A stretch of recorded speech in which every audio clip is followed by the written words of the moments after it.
Friends welcome back. So ఈరోజు day 3 and ఈ రోజుకి ప్రసాదం వచ్చేసి పాల తాలికలు చేస్తున్నాం. చేయట్లే, అమ్మ చేస్తున్నాం.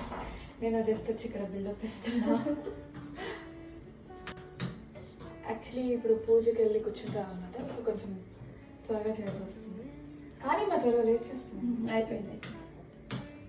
శని ఆదివారం వచ్చింది కాబట్టి మండపంలో ఉన్న గణేశాన్ని కూడా 5 రోజులు కూర్చోబెడుతున్నాం. అలానే ఇంట్లో ఉన్న మా బుజ్జి గణేశాన్ని కూడా సేమ్ 5 రోజులు అయితే ఉంచేస్తున్నాం. అండ్ రోజు ప్రసాదాలు అయితే చేస్తున్నాం కదా. ఇంట్లో పూజ కంప్లీట్ అయిన తర్వాత కిందకి వెళ్తున్నాం అనమాట. ఇది వచ్చేసి ఈవినింగ్ టైంలో 3వ రోజు. ఈరోజు కూడా పీటల మీద కూర్చుంటున్నాం అనమాట. అందుకని ఇంకా ప్రసాదం ప్రిపేర్ చేసుకొని వెళ్తున్నాం. డే 1 నుంచి డే 5 వరకు కూడా అన్ని షార్ట్సే కవర్ చేశాను. యాక్చువల్గా ఫోన్ కూడా చాలా తక్కువ పట్టుకున్నాను.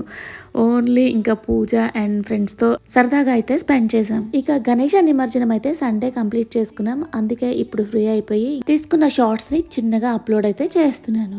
ఇవైతే మెమరీస్గా ఉండిపోతాయి. అదెందుకు లాస్ట్ ఇయర్ కూడా ఇలానే అప్లోడ్ చేశాను. అవి ఇప్పుడు చూసుకుంటే ఎంత స్వీట్ మెమరీస్ కదా అనిపిస్తుంది.